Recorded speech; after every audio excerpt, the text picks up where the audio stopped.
ที่ว่าเงียบหายไปนี่นะเป็นเพราะหยังมีสู่มีแฟนบ่ได้แบบอันนั้นนะบ่ได้มีสู่มีแฟนบ่ได้คุยกับไผมาเปิดใจใหม่เนาะแม่นอืมเปิดใจใหม่นี่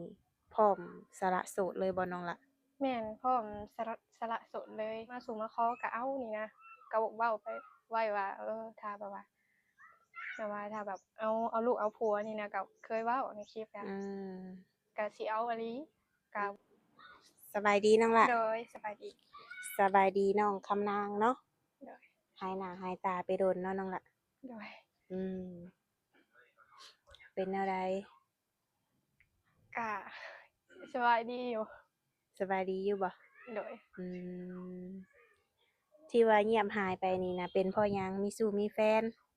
บ่ได้แบบอันนั้นนะบ่ได้มีสู่มีแฟนบ่ได้คุยกับไผ อืมอยู่แบบอยู่เพื่อนนี่แหละอยู่เพื่อนอยู่หน้าไปนี่แหละบ่อืได้อันออกมาถ่ายคลิมปมื้อนี้หาก็สิได้ออกมาถ่ายคลิปมื้อนี้อืม โดยก็ถือว่าหากะว่างเนาะโดยแล้วให้แล้วนะโดยหาก็สิว่างนี่แล้วให้แล้วนาแล้วอืดำนาแล้วพู้นแหมล้วโดยแต่ว่าเรื่องสถานะหัวใจของน้องนี่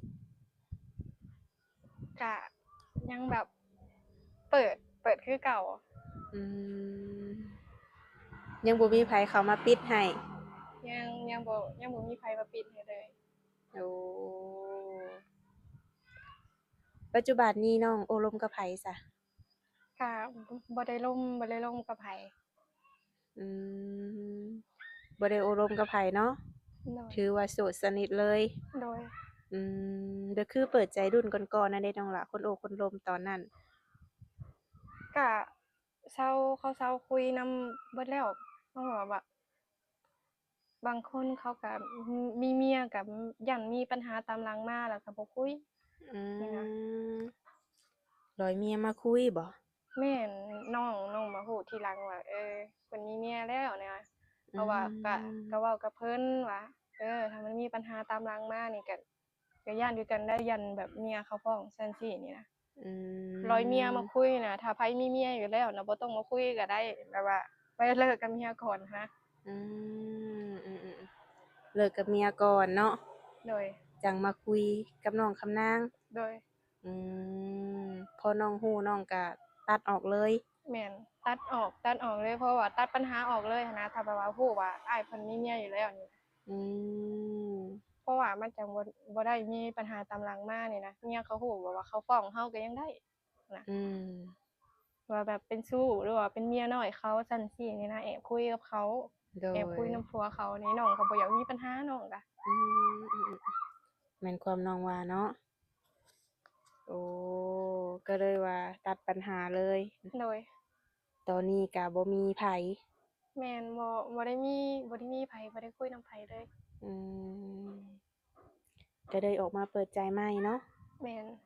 อืมเปิดใจใหม่นี่พร้อมสละโสดเลยบ่น้องล่ะแม่นพร้อมสละโสดเลยเพราะว่าเว้าว่าแบบถ้าแบบอันนั้นนะ ถ้าไผแบบมาสู่มาแต่งก็ถ้าไผบอกบ่มาแต่งก็อยู่ไปนี่แหละอยู่อืไปแบบเป็นโสดมไปนี่แหละถ้าเขาแบบเขามาสู่มาขอก็เอานี่นะก็เว้าไปไว้ว่าถ้าแบบว่า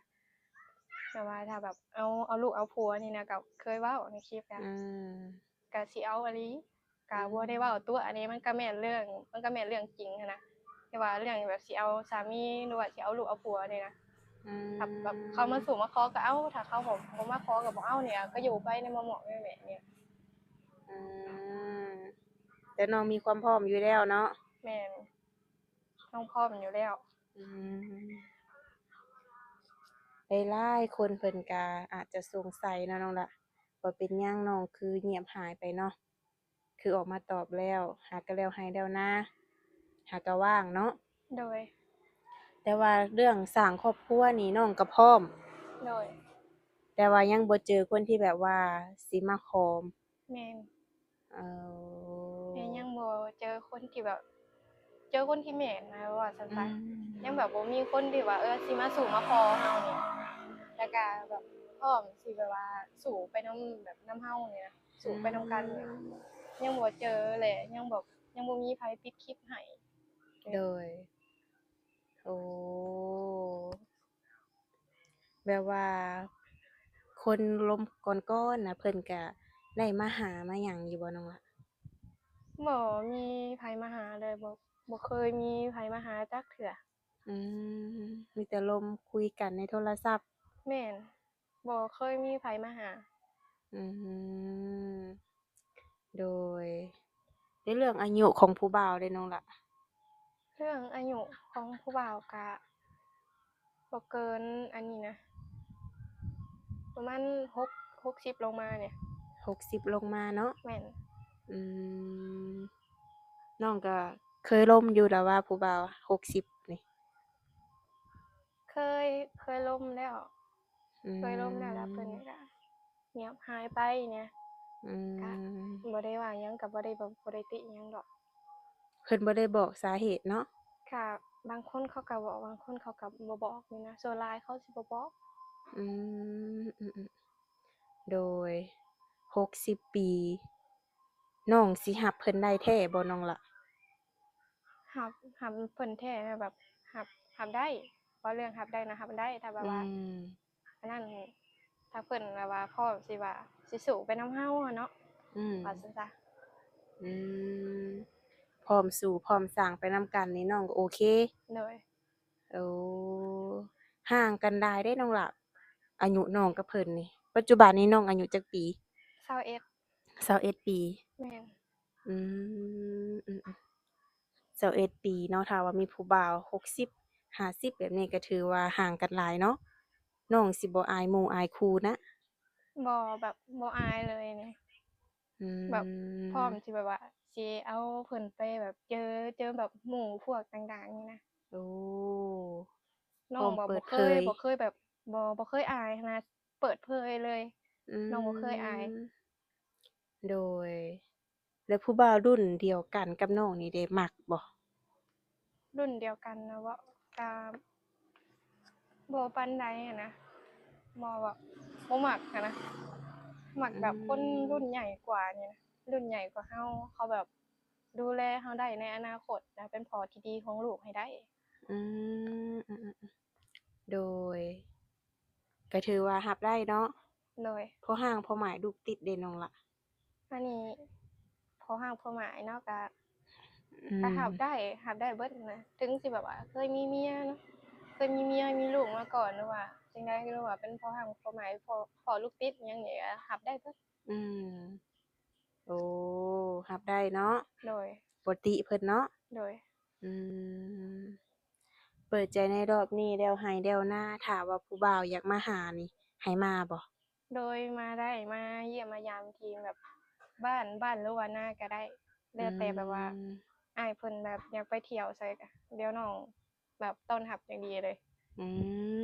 ยินดีต้อนรับเลย โดยโอ้อะขอคนที่แบบว่าจริงใจเนาะโดยพร้อมจะเข้ามาสร้างสรรค์ไปนำกันโดยอื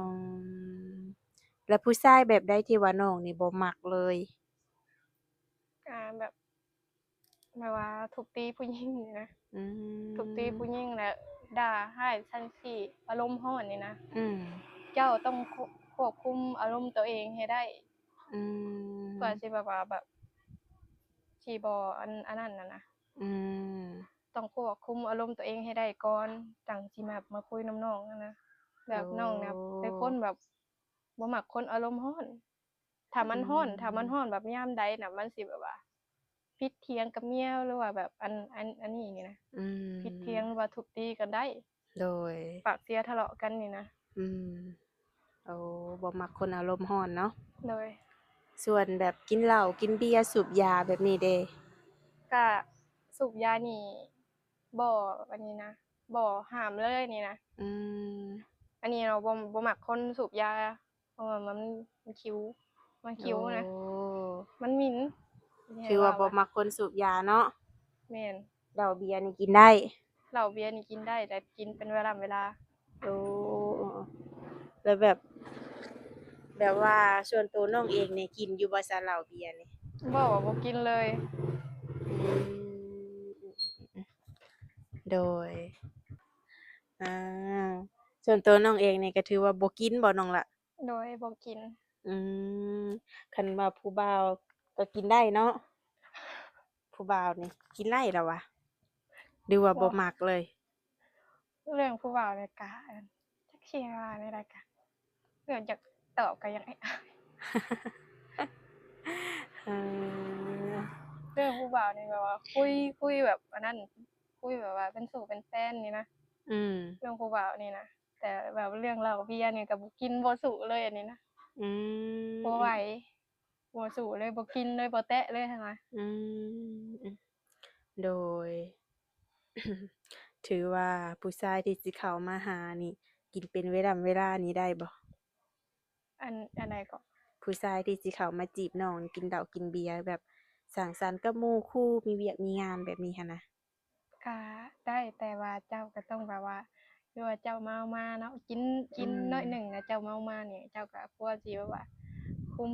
สติตัวเองนั่นล่ะเนาะอืแบบเวลานี่มก่อนนั้นสิแบบว่าไปสังสรรค์กับหมู่เจ้าก็ต้องเสร็จบอกก่อนนี่นะอืมเสร็จบอกกล่าวก่อนจังบ่ได้คล้องอะไรอืนี้นะมอืน้องน่ะเป็นคนที่คล้องได้คล้องแบบว่าถ้าแบบว่าแชตไปบ่ตอบไปจั่งซั้นจั่งซี้เนี่ยอืคล้องมอาแถวอะอืมน้องน่ะเป็นคนแบบว่าคล้องแบบเวลาไปไสน่ะบ่บอกนะคล้องอะดีได้โอ้ต้องบอกเนาะไปโดยหั้นไปนี่ต้องบอกเนาะโดยเป็นเรื่องปกติของคนที่ว่าเป็นสู่เป็นแฟนกันเนาะโดยอืมน้องคำนางนี่ก็ผู้เจ้าผู้งามเนาะน้องล่ะผู้บ่าวนี่เด้หน้าตาของเพิ่นนี่นะจำกัดบ่ต้องเอาคนหล่อบ่จำกัดเดะบ่ได้ติเรื่องแบบว่าบ่ได้แบบเลือกคนที่หน้าตาและรวยซั้นอืซี้มแบบมันเกี่ยวอยู่กับจิตใจเรานี่นะโอ้ใจและการกระทำนี่นะโอ้ถือว่าบ่ติเนาะแม่นน้องบ่ได้เลือกคนที่หน้าตาและรวยหรือว่าซั้นซี้ไงเจ้าสิหล่อสิรวยซั้นใดก็นิสัยเจ้ามันบ่ได้นะข้อยก็บ่มักข้อยก็บ่เอาอืแบบนี้เนาะม โดยอะตามนี้เนาะหนุ่มๆถ้าว่าเจ้ารวยเจ้าว่านิสัยเจ้าบ่ดีก็บ่เอาเนาะโดยอืมโดยสีผิวของเพิ่นเด้น้องละหุ่นห้อยเพิ่นนี่ก็สีผิวของเพิ่นอะสีขาวสีแบบสีผิวสีแทนก็ได้เบิดอืมบ่จำกัดเนาะแม่นบ่จำกัด โอ้โดยแล้วปัจจุบันนี้น้องคำนางได้เฮ็ดเวียกเฮ็ดงานหยังอยู่บ่ก็อันนี้มีแผนว่าสิไปไทยอยู่แต่ก็ยังบ่มีพาสปอร์ตเทื่อเดะโอ้ยังแบบยังอยากแบบว่าไปเฮ็ดเวียกอยู่ไทยนะเพราะว่าแบบมันแบบว่าเงินเดือนมันได้หลายอยู่ไทยอะอืมก็อยากไปพู้นแต่ก็โอ้ยังคิดอยู่จักสิไปหาเฮ็ดเวียกอยู่ไสก่อนนี่แหละอืมคืออยากไปไทยเนาะแม่นแต่ว่ายังบ่มีบัตรแม่นยังบ่มีอ๋พาสปอร์ตอเทื่อถ้าเฮ็ดนี่แพงบ่น้องล่ะ ก็บ่แพงปานใดประมาณ4,000นี่แหละ4,000ปลายๆเนี่ยอืคือแบบธรรมดาบ่นี่นะแม่นโอ้ถ้าว่ามีเอกสารเดินทางก็อยากไปเนาะแม่นโอ้แล้วน้องคิดว่าอยากเฮ็ดงานหยังร้านอาหาร อืมแบบขายเสื้อผ้างานบ้านแบบนี้น่ะบ่ได้บ่ก็ได้คือกันเพราะว่าอันนี้หมู่หางานไว้ให้แล้วหมู่แบบว่าอันนั้นเฮ็ดงานอยู่ร้านอาหารอยู่พุ้นอือือๆโดยหมู่เป็นคนหาให้แม่นโอ้มันมีร้านอาหารทะเลอืร้านอาหารมทะเลแหละร้านแบบหมูกระทะหรือว่าแบบร้านชาบูหยังเนี่ยอืมเป็นเด็กเสิร์ฟเนาะแม่นลูกค้าคือสิเข้าหลายถ้าน้องคำนางไปนี่ ผู้เด็กเสิร์ฟคือว่าเป็นตารักตาแพงแท้วะคือแม่นถ้าว่าแต่ว่าวางแผนไว้นี่คิดว่าสิไปเดือนใดแล้วก็อยากไปไวบ่อยากในใจก็อยากไปไวๆหั้นล่ะแต่คิดอยู่จักสิไปหาเฮ็ดเวียกอยู่ไสก่อนนี่นะอืจั่งสิมีเงินมาเฮ็ดบัตรนี่เนาะแม่น โอ้ยังคิดอยู่อีกอย่างตัวเองก็บ่มีรถเที่ยวนี่นะอิหยังก็บ่มีแบบบ้องอันนี้นะบ่หาอืเช่าห้องมยากแล้วว่าค่านั้นค่านี้เราก็ต้องได้จ่ายเองทั้งเบิด โอ้บะ มันก็ยากแหน่เพราะว่าเงินเดือนอยู่ลาวนี่ก็แบบเงินเดือนก็น้อยแล้วเราก็ต้องได้จ่ายค่าห้องค่ากินค่าน้ำมันเราแต่ละมื้ออืมอืก็ถือว่าถ้าว่าเป็นแบบนี้เนาะคือมันก็รายได้เราก็จะอาจจะเหลือน้อยเนาะแม่นห้องเช่าค่าดูน้ำมันค่าอยู่ค่ากินเราแม่นคือเงินเดือนอยู่ดาวก็เริ่มต้นเท่าใดน้องล่ะประมาณ2-3ล้านนี่แหละอื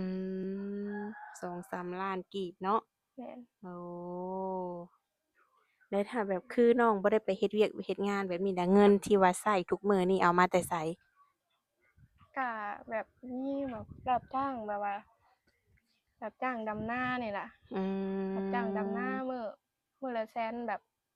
130,000 140,000หรือว่า150,000นี่นะอืมก็ไปรับจ้างเนี่ยอื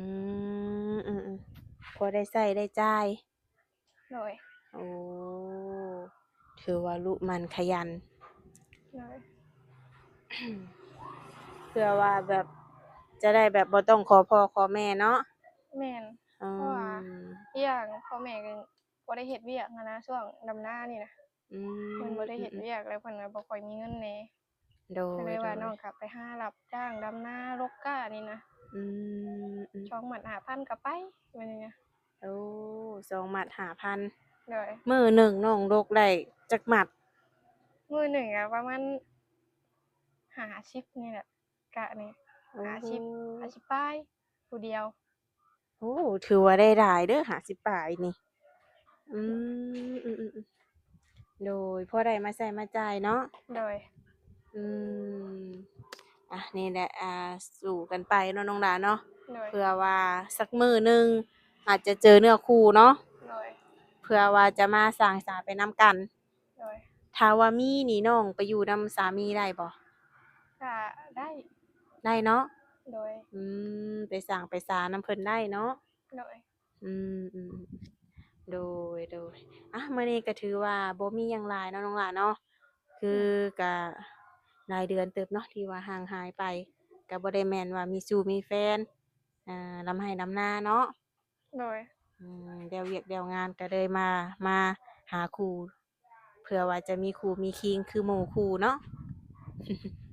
โดยจั่งใดก็ให้สมรักสมหวังเนาะน้องหลาเนาะ โดยให้พบพ่อเนื้อคู่หรือว่าคนที่ว่าสิเข้ามาหาน้องเข้ามาแบบความจริงใจซัปพอร์ตเนาะโดยโดยไว้พบพ้อกันในคลิปหน้าเด้อน้องหลาเด้อโดยสบายดีน้องหล่ะสบายดีอืม